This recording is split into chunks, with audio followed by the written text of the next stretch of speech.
Hi, everyone. My name is Lisa Andrews. I am an Assistant Director of Career and Professional Development in the Kogod School of Business, and I'm here to present how to prepare for the virtual job and internship fair, which is going to be held April 6th from 1 to 4. So welcome, everyone. I'm so glad you're here. I hope you learned a lot from this webinar, and you'll feel even more prepared than you do right now for the fair coming up on the 6th. While I'm speaking, please enter any questions you may have in the Q&A box, and then I'll definitely have time at the end of my presentation to answer any questions you may have at that time. So save your questions for the end, and we will definitely get to all of those. So I have 5 objectives for the webinar today. The first is why to attend a virtual job and internship fair. The second is to learn key preparation steps to take before the fair. The third is to learn 3 important steps in developing a strategic fair game plan. The fourth is to understand why dress and professionalism still matter during a virtual fair. And the last is to provide specific advice and resources to help you navigate the fair platform and have the best virtual fair experience possible. So let's dive in. So first, why to attend a virtual job and internship fair? I'm sure, at least I hope there were a lot of you who came to the GIF yesterday and participated in person with employers, but a virtual job fair is also a wonderful way to network and start connecting with employers. And there will be many employers at the upcoming virtual job and internship fair to network with that you didn't get a chance to do so with at the in-person GIF. So, and this is a really great time to join or stay in an employer's candidate pipeline. Similar to a face-to-face job fair, you're really getting sort of unique access to employers and really getting that face time with them that you don't get when you're just sending an application through their website or emailing them your resume or something like that. This is an opportunity to really make a good impression on an employer and then really join or stay in that employer's candidate pipeline. It's also an opportunity to learn about organizations and employment opportunities from the people who work there. So this kind of goes a step beyond what you would see perhaps on the company website or on a job ad on Indeed or CareerShift or Handshake. This is really an opportunity to network and connect with someone directly from the company to really learn about all the opportunities that are available. And then, of course, the third reason to attend the virtual job and internship fair is to either apply for positions directly and or learn how to apply. So employers will definitely be your guide in terms of how to make an application to their place of business. So you'll hear from them as to whether you can apply right away or whether you would have to go to their website to apply and what their procedures are. Now, preparation is really, really key to having a successful virtual job fair event. So there are some steps to take, 5 actually, before you actually log on to the fair. And the first and I guess most obvious would be to actually register for the fair and complete your profile on Handshake. And this kind of serves 2 purposes. One is that you're obviously stepping forward and registering for the fair and announcing that you want to be there. But also by completing your profile on Handshake, you are setting yourself up for success after the fair when employers are then able to contact you and reach you to request your materials if they would like to follow up with your application as well. Not just the employers that are at the virtual fair, but any employer that is on Handshake can then see that completed profile once, of course, you've made it public. So it is important to have a complete profile on Handshake. So make an effort to make sure that all of the sections of your Handshake profile are completely filled in. The second step you'll need to take before the fair is to sign up for employer sessions. And I'll go into this in a little more detail in terms of the difference between a one-on-one session and a group session. But I will say, in looking at the registrations right now, there are a lot of one-on-one sessions with employers available. Now, not all employers will conduct one-on-one sessions, but for those employers who have indicated they will do one-on-one sessions, there are a lot of slots available. And the one-on-one sessions are really kind of your best way to make an impression on an employer and really have that one-on-one FaceTime with them. You will, of course, have the FaceTime with them in a group session, but certainly having them captive in a one-on-one session is, I think, preferable.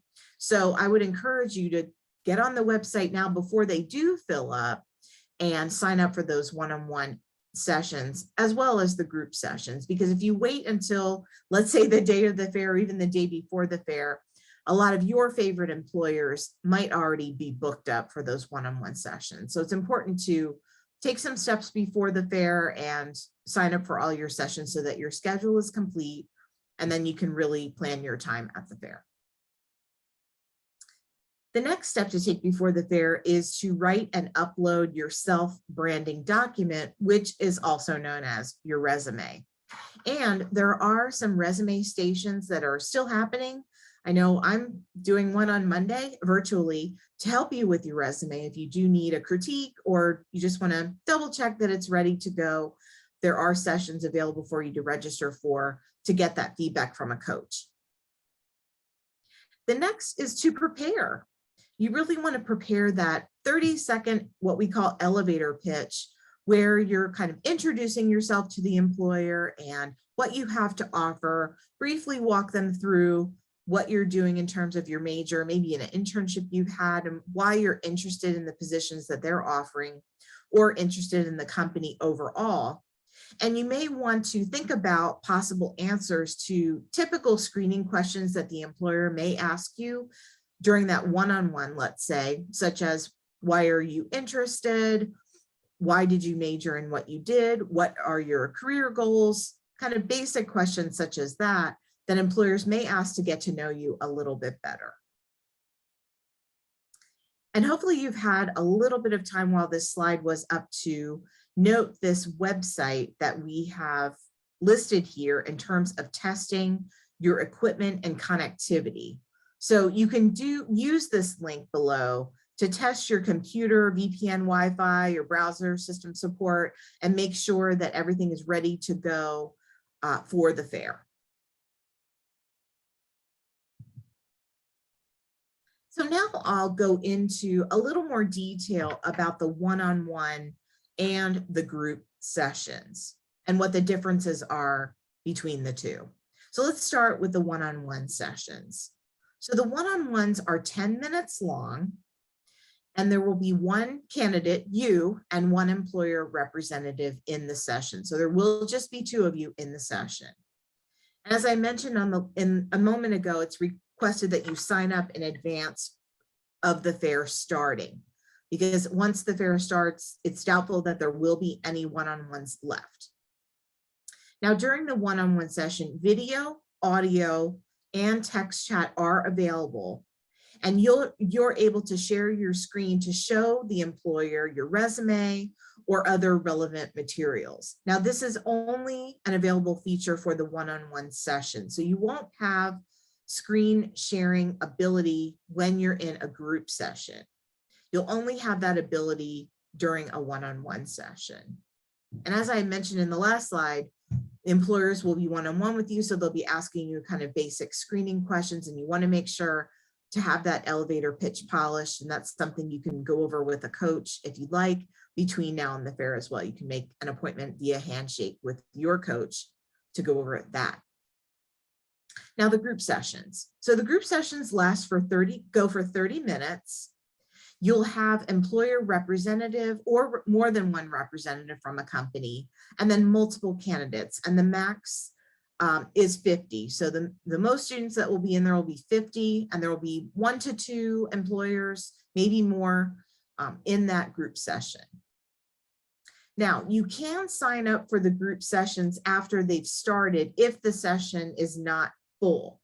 So this is an opportunity for you to kind of get in on a group session if you have a moment and the session has already started, you can sign in. Now, when the group sessions are with 15 people or less registered, video, audio, and text chat are all enabled. So in a smaller group, you will have the opportunity to have your video, audio, and text chat enabled. But group sessions with 16 or more registered, video and audio are disabled and text chat is enabled. Candidates can electronically raise their hands and employers can unmute them to hear their questions. So these are the basic differences between the one-on-one sessions and the group sessions with employers. So it's up to you as to how you want to interact with employers. And again, this is based upon availability. So it is first come, first serve as far as signing up for these one-on-one sessions or group sessions. Now, once you have signed up for your employer sessions, when you've logged into the fair, your schedule will be able, you'll be able to access your schedule at the top. What this slide is showing you is that once you have kind of identified an employer in Handshake that you're interested in, and you click on that employer, you're able to follow them as the arrow here is indicating. And that will give you an opportunity to kind of save them for later, for follow-up after the fair, when you have more time and when it's appropriate to follow up with the employer after you've made an initial contact with them. So this kind of just gives you the opportunity to kind of save the employer and follow them in case other opportunities come up for the employer that you would like to follow up with. So let's talk about developing a strategic fair game plan. And again, a lot of this will occur prior to the fair. Number one, research employers. This is really, really important. Again, when you're in that one-on-one session, let's say with an employer, you want to make sure that you know something about their company so that when they give you the opportunity to ask questions, you can ask intelligent questions that are informed by your research on the employer based on their website or a Google search of articles that have been written about them, let's say. How are they viewed in the press and that kind of thing. So you want to learn about who they are and what they do. And you want to search for employers by name and use additional filters. So again, it's really, really important to research the employers and know about them before you walk in to a group session or a one-on-one session with employers. This will also help you kind of identify employers that you may not have thought about before or didn't really recognize based on their name. And B, this can also help you eliminate employers from your list that you thought you were interested in, and after learning a little bit more about them, you found out that they weren't really the type of employer for you. So this is really an opportunity for you to determine the best employers for you to interact with at the fair. Then number two, make a list of must contact employers. So once you've looked through the list of employers that are coming to the fair, definitely make your must-have employer list and sign up for those sessions first so that you're sure to get a one-on-one session or a group session with that employer. Because remember, even the group sessions fill up. And then, as I indicated on the last slide, follow employers you're most interested in. And the third strategic game plan is to plan your approach to communicate with those employers. So as I mentioned a minute ago, create thoughtful questions for each employer, learn about the employer, their opportunities, and be enthusiastic. Be interested in the employer and show that in the way that you come across, that you are truly interested in their opportunities and in their company. And employers really want to hear from enthusiastic applicants, not just applicants. Okay, so dress and professionalism still matter even at a virtual fair. Remember, you will have video and audio chat capabilities in the smaller group sessions and in all of the one-on-one sessions. So you want to kind of stay in the job or internship searching mindset. You want to keep communication professional. So when you're chatting or when you're text chatting or when you're speaking, kind of avoid slang if you can, and avoid emojis as well. It's not really professional to use emojis in a professional setting in a text chat with an employer. Also make sure, and you're typing fast, but make sure to speak and write in full sentences with correct spelling and grammar. So you can kind of consider your chats a bit of a writing sample on the part of the employer. So it really is important to come across in a professional manner and avoid answers that are too short and too vague. So answer the question that is being asked and make sure you answer it completely. And in terms of dress, I recommend dress. Okay, so just to reiterate, make sure that you dress professionally. You will be seen on camera when video is enabled. So make sure that you're dressing conservatively and professionally, at least for the interview stage. And this goes for all of your interviews, not just the virtual job fair. And then when you are hired, you can dress the way everyone else dresses at the company, whether that's business casual or very casual. Let's move on to profile visibility. This is a really important point. You need to change your profile visibility away from private. So I will show you step by step how to do that. So make a note of this to yourself to do this before the fair so that the employers are able to actually see you. So if you're in your Handshake profile, if you go to the top right corner as this arrow is pointing to your name or initials, so click on that. You'll arrow down to, in the drop-down menu, you'll see settings. And then you'll click on privacy. You'll see that here. So click on privacy. And what's recommended is to set it to community. This will give you access to all the employers. The employers will have access to you, more importantly, and you'll be able to interact with the employers. So just a few other points of advice for the fair registration. The privacy setting, as I just mentioned, very important. Make sure that you're not on a private setting so that the employers have access to see you. Work authorization. These are questions that are answered in the registration process or asked in the registration process, and the answers will not impact your ability to participate in the fair. So just answer those honestly. And again, you'll still be able to participate in the fair despite how you answer those questions. Now, when it comes to GPA, some employers may have GPA requirements in order to be eligible for one-on-one sessions.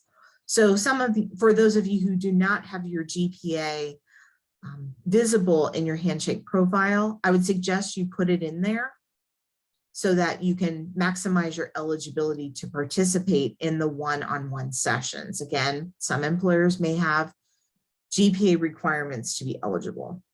Now for first years, whether you are undergrad, grad, or a transfer student and alums, it's recommended to use your most recent GPA.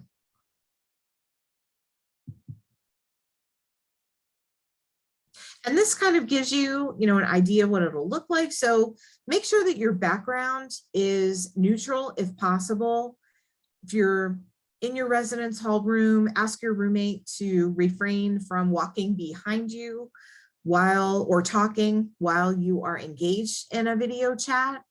So try to be in a place that's private, comfortable, well lit, so you can easily be seen. As you can see here, this Anna is very easily seen, and it looks like a fairly neutral background. It looks like she's blurred her background, which is preferable.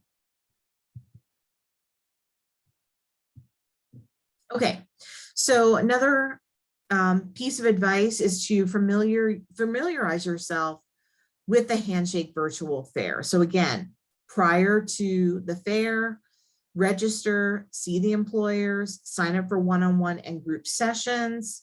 You can't just show up to this fair as you did for the GIF yesterday. Technology requirements, make sure that your internet is reliable, that your video, audio, and text chat are available on multiple video, audio, and text chat are available on multiple browsers and mobile devices, so you will be able to have access to those. And it's recommended, though, that you do use a desktop or laptop computer as opposed to a mobile device. And just a few limitations: only participate in one employer session at a time. And some employers may restrict one-on-one session signups based on GPA, as I mentioned a little bit earlier. The fair isn't over when it's over. Please remember to follow up. So if you are with an employer one-on-one or in that group session, try to get their email address or at least their LinkedIn profile. Ask them if it's okay to connect so that you can email them after to follow up within 1 to 2 weeks of the fair, I would say, if you haven't heard anything from the employer. So that would be emailing them. Of course, connecting with them for additional networking on LinkedIn is preferred as well, especially if they're an alum. It would be great to add them to your professional network. And then if they've asked you to formally apply on their website, please do so for jobs and internships. And then, of course, make sure you're checking your email, voicemail, and your Handshake messages to see if an employer has contacted you. And so that brings me to the end of my presentation. I'd be happy to answer any questions you may have. Nathan, do you see any in the chat area?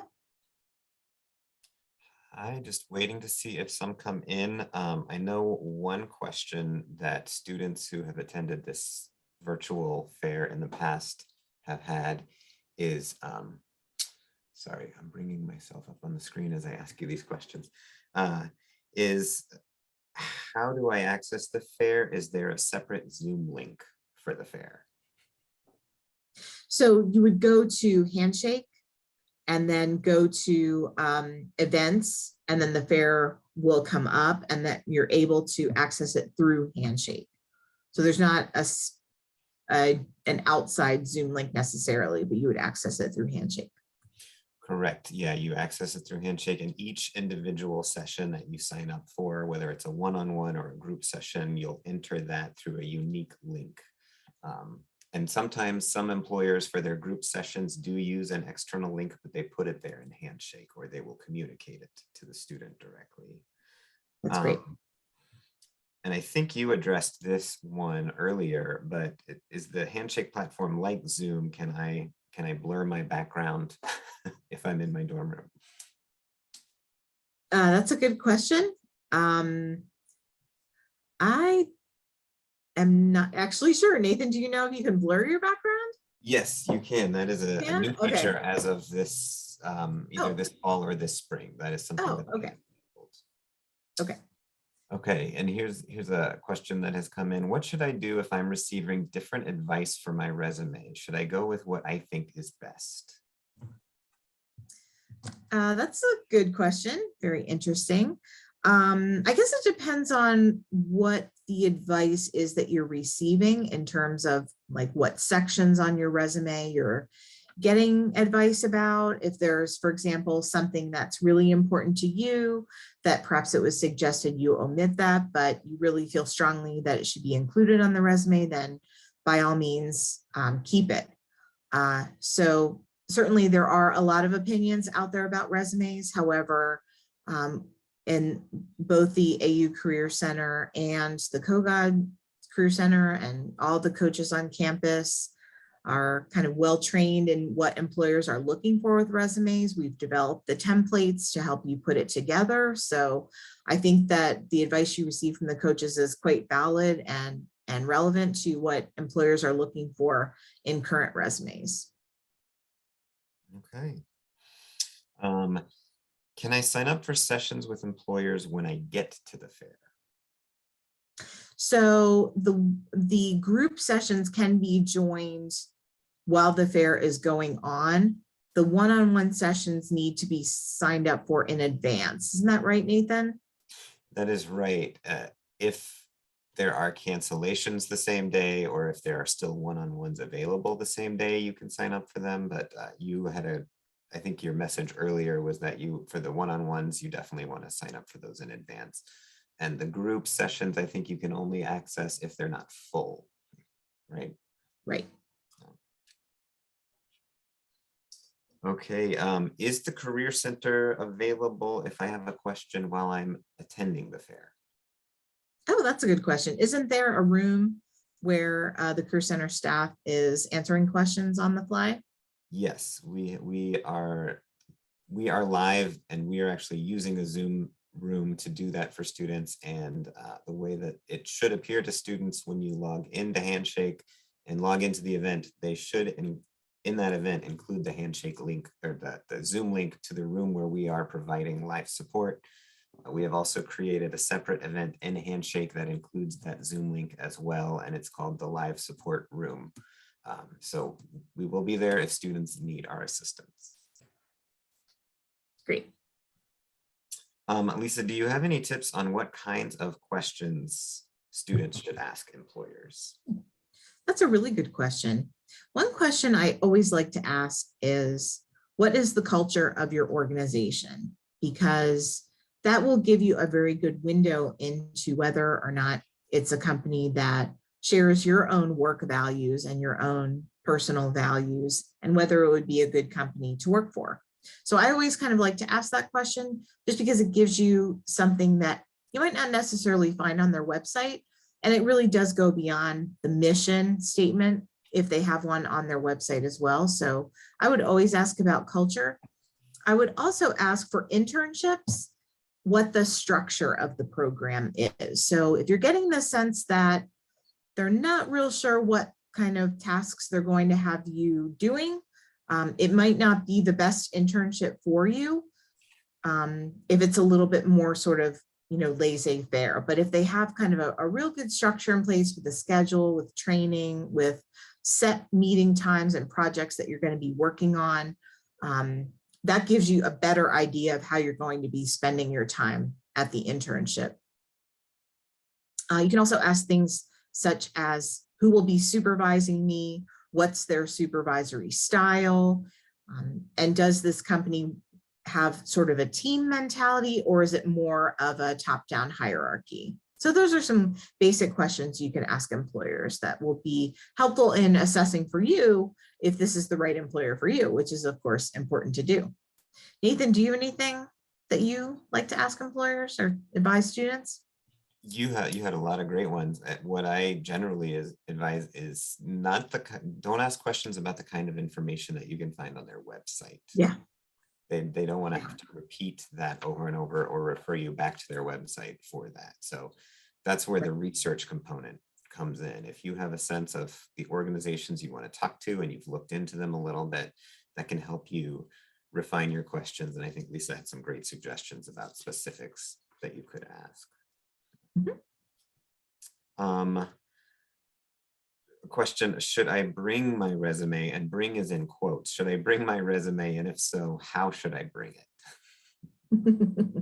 So that's a good question. So you are able to, during the group and one-on-one sessions, you're able to share your resume in the, not in the chat function, but aren't you able to share your screens in a way, Nathan? I believe both share screen and I think chat is in chat. So you can drop the file, like a PDF file, in the chat. Yeah, so I would have the file open and ready, or the file path ready. What advice do you have for somebody who wants to meet with a specific employer, but they don't have any sessions left to sign up for? What I would probably do if you're very interested in that employer is follow up with them after the fair You can go to their website to look at open positions, job or internship, and then apply for those positions, which is probably the advice they're giving to most students, that they will eventually go to the website to apply. So I wouldn't worry if you can't actually get to them. You can certainly follow up with them after. And additionally, I believe that we are doing resume books for every employer, Ah, so that if a forgot about student that. is unable to talk to somebody live, that they should definitely share their resume with the resume book that we will be giving directly to the employers following the fair. A question from somebody who, is it okay to attend the fair if I'm not applying for an internship right now? I think fairs are a good opportunity to network with employers and learn more about what they're offering. So I think it's okay to attend the fair if you're not applying, just in order to, meet employers, make networking connections, and get more information about the kind of things they're offering, so that when you are ready to apply, that employer would be someone you would pursue in the future. Yeah, and I love when first year students who aren't applying for anything come to one of these, because it's a great chance to see how it works and That's true. interact with Practice. employers when it's very low stakes. It's nice to have the practice Exactly. before Yeah. you need to do it. You mentioned, I just made a note to myself here, you mentioned about working on elevator pitches. So I just wanted to give a plug. Last week, before the live job and internship fair that we hosted yesterday, the in-person fair, to help students prepare for that, we did 2 other webinars, one on resumes and one on creating your elevator pitch. And those are both recorded and available on the Career Center's YouTube channel. So if you go to YouTube and search for @AU Career Center, you'll find our channel, and those 2 webinars are still available to view as you prepare for the virtual fair if you missed them. That's great. That is all the questions that have come in. Okay. Any Well, other? yeah, I just want to wish you good luck in the fair and success. We hope that you do your homework and come prepared, dress up, at least from the waist up, and have a good time at the fair too. All right, Lisa, thank you very much for your presentation you. today. And we'll see you all next week. Bye-bye. Sounds good.